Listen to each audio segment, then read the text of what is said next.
So we had an airport in Monrovia? We did. And you mentioned that to newer residents and you get the same blank stare. We did. So it started in 1928 when the land east of Shamrock, south of Huntington, actually I said Huntington Drive, that's not completely accurate, south of Fallen Leaf Avenue, was leased from the Bradbury Estate Company by Don Robertson, and the Foothill Flying Field was established. The Bradburys owned all the way into what's now Monrovia. In fact, part of the original Monrovia tract was purchased from the Bradbury family to kind of round out or square out the Monrovia tract. Where Immaculate Conception Church is on South Shamrock was Bradbury land, and they donated the site to the church, and they donated money for the construction of the church about 1905 or 1906. So by 1928, they still owned a lot of the land in that area of Monrovia. And Don Robertson leased it and established the Monrovia Flying Field, as it was first called. Did a little research in the directories. First listing I could find was 1930. It's named as the Monrovia Flying Field with Donald J. Robertson and Harold A. West with an address of 1200 South Shamrock Avenue. The 1931-32 directory has the same listing, but by 1935 it appears that the ownership had changed because the owners or the partners are listed as Daniel E. Moran and Wyman Ellis, same address. This is actually Wyman Ellis Jr., but he and his parents lived down the street from you, Sandy, at 217 Alta Vista. That was the Ellis house. Same listing appeared in 1937. Two principals, Dan Moran, Wyman Ellis, same address. But by 1939, that changed. The listing was the Monrovia Airport Incorporated with Albert Blackburn president, James Most vice president, and Alvin Eager secretary. Alvin being the son of Frank O. Eager, anyway, one of those, who was a noted Monrovia architect who designed houses in Monrovia for about 30 years. In fact, he might have designed the Ellis house on Alta Vista. Anyway, the story of how Al Blackburn acquired the airport. The Monrovia Flying Field provided a runway, at least one hangar, I'm not sure how many, but it also repaired aircraft. Now, Al Blackburn's airplane needed repairs, so he took it down to the airport so the mechanics there could overhaul and repair whatever damage it had incurred. Apparently, Al Blackburn was a little slow, perhaps, in paying his bill. So he went down, the story goes, to take it for a flight and discovered it was locked up, and he was locked out. He was so irate that he decided he was going to show these two guys, or whoever was responsible for locking him out. So he inquired about who owned the land that they were leasing.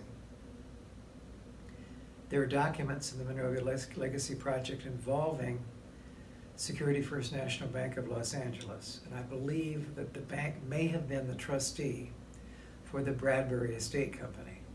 I don't know that for sure, but I suspect that maybe that's the case. So he made arrangements to buy the land from the Security First National Bank of Los Angeles, and once he had title, he showed up and told the former owners that their lease was null and void and get the hell out of here, thank you. Oh, and by the way, unlock my airplane.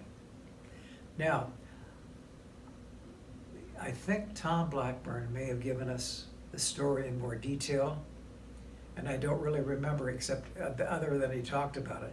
But I believe that's the story he told or somebody else told. That's exactly the story.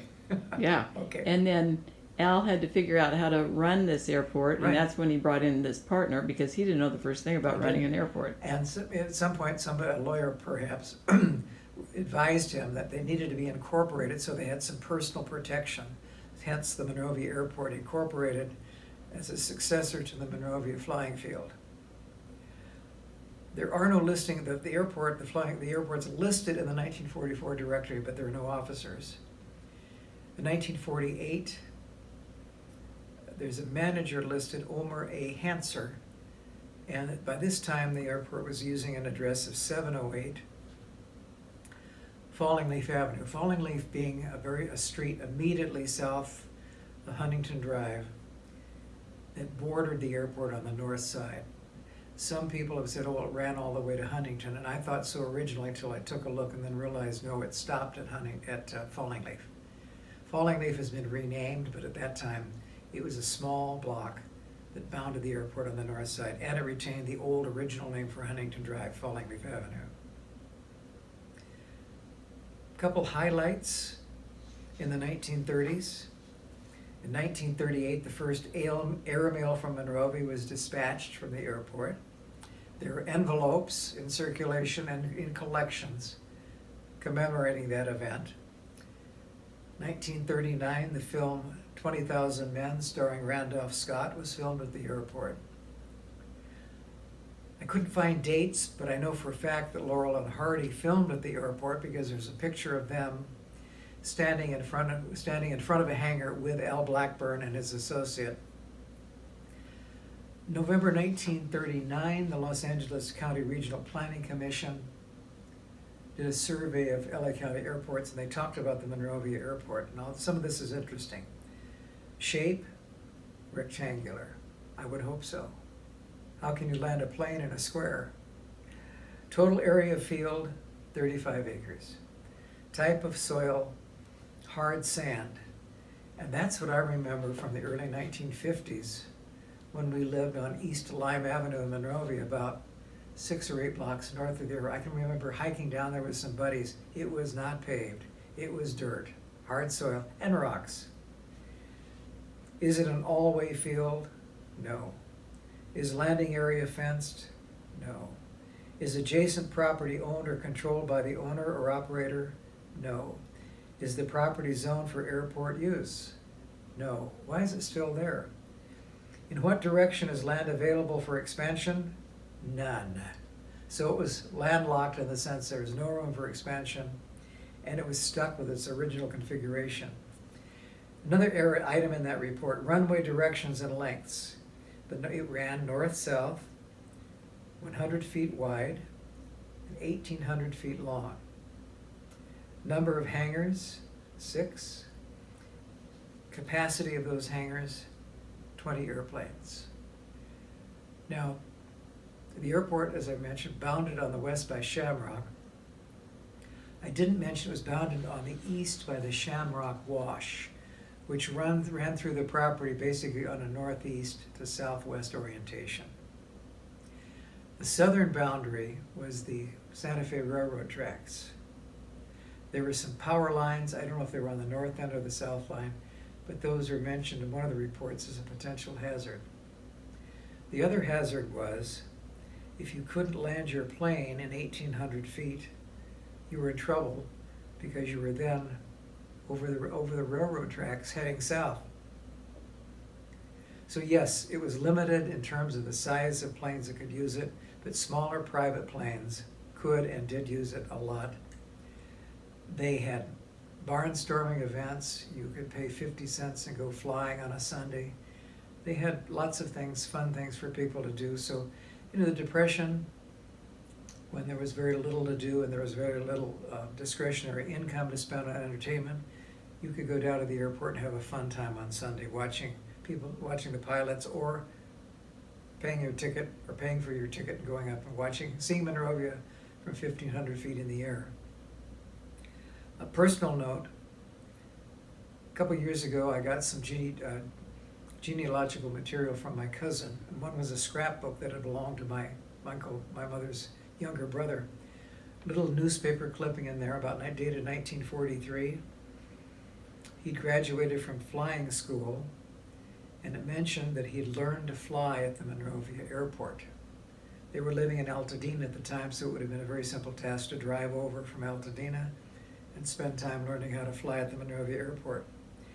Later on, about 1950, the airport was the home of the Elmer Riley Flying School, and I'm assuming that was a continuation of the earlier flying instruction where you could get your pilot's license by going through school and having yourself trained.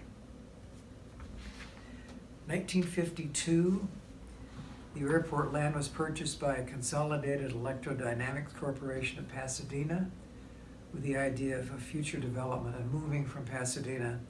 And in 1953, the Monrovia Airport ceased operations and construction began on large office and warehouse space rather than the airport itself.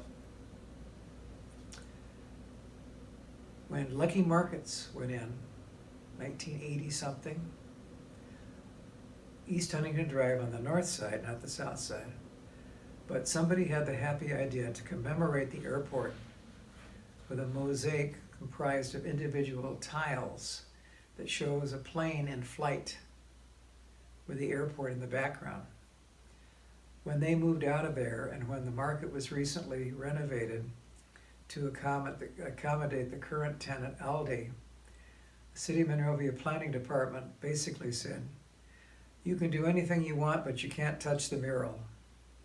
So as a memorial to the Monrovia Flying Field and the Monrovia Airport from 1928 to 1953, that tiled mural still exists on the facade of the building on the north side that overviews the former side of the airport and many, many planes coming and going over time. So, two things to mention in connection with the airport. One is a book written by John Irwin called The Flying Field of the Monrovia Airport. My copy has gone missing, but it's a great book with lots of pictures.